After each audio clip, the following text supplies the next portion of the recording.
বিশ্বনবী ফাতেমারে বললেন, ফাতেমা, আলী কোথায়? ফাতেমা বলল, আপনার জামাই আলী আমার সাথে ঝগড়া করে বাইরে গেছে। বিশ্বনবীর চেহারাটা আগুনের গোলার মতো লাল হয়ে গেল। বিশ্বনবী ডেকে বললেন, ফাতেমা, তুমি বিশ্বনবীর মেয়ে হতে পারো, কিন্তু আলী তোমার স্বামী। আলী যদি তোমার উপর নাখোশ থাকে, জান্নাতের দরজা তোমার জন্য খুলবে না। কোথায় গেছে আলী, কোথায়?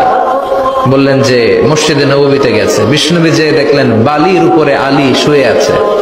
বিশ্বনবী মজা করে ডাক দিলেন, ইয়া আবা তোরাব। তোরাব অর্থ বালি, তোরাব মানে কি?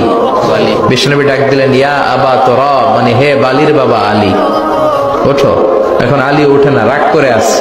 বিশ্বনবী এদিক দিয়ে তাকায়, আলী ওইদিকে তাকায়। বিশ্বনবী ওদিকে আসলে আলী এদিকে তাকায়। মনে মনে করে এতক্ষণ আপনার মাইয়াই গুতাইছে, এখন আপনি গুতাইতেছেন। বিষ্ণু যাই বললো, আলী রাগ করো না, ওঠো, তুমি আমার চাচাতো ভাই, আমার ঘরেই তো তুমি মানুষ হয়েছো। ঘাপটি মেরে হাতটা ধরে টান দিলেন। সাইয়েদনা আলী উঠতে বাধ্য হলেন। বিশ্বনবী কারো হাত ধরে টান দিলে ওই লোক বসে থাকতে পারে? উঠে গেলেন, ঘরে নিয়ে আসলেন।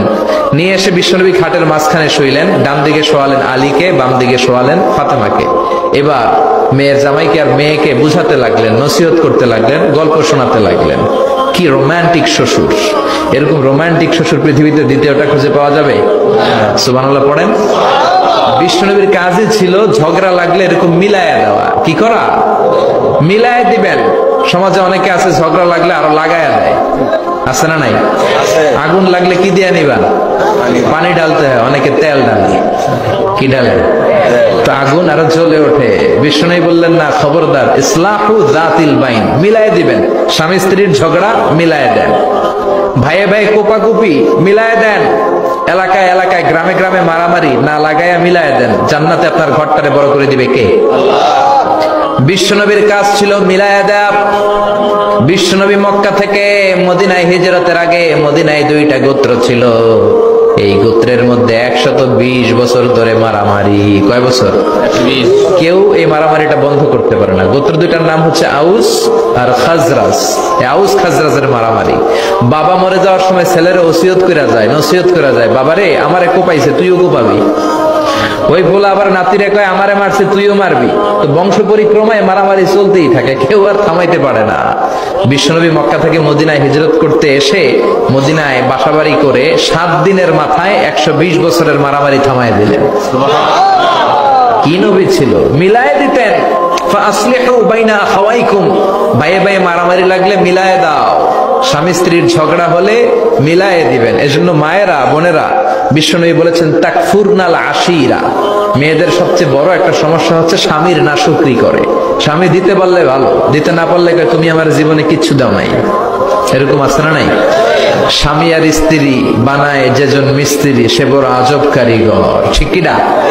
এই জন্য এই সম্পর্কটা সাইয়েদনা আদম আর হাওয়া থেকে শুরু হয়েছে। কিয়ামত পর্যন্ত স্বামী আর স্ত্রীর এই সম্পর্কের মাধ্যমে গোটা বিশ্বটারে জারি রেখে দিয়েছে কে?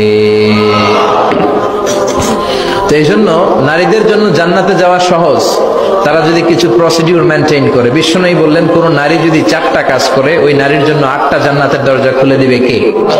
আল মারআতু ইযা সাল্লাত খামসাহা সামাত শাহরাহা আতাআত বা'লাহা হাফিজাত ফুরুজাহা ফালতাদখুল মিন আইয়ি আবওয়াবিল জান্নাতি শাআত। মায়েরা ভালো করে শুনেন, যে নারী 5 ওয়াক্ত সালাত পড়বে, রমাদানের রোজা রাখবে, স্বামীর আনুগত্য করবে, লজ্জাস্থানের হেফাজত করবে, এই 4টা কাজ করলে আল্লাহ তাআলা তার জন্য 8টা জান্নাতের দরজা খুলে দিবেন।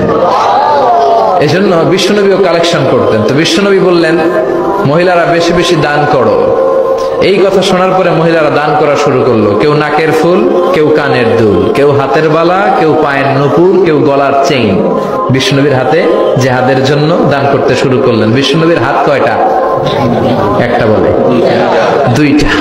তো 2 হাতে বিশ্বনবী আর কয়টা নেবেন? আর নিতে পারে না। বেলালরে বললেন, বেলাল তোমার চাদরটা নিয়ে আস।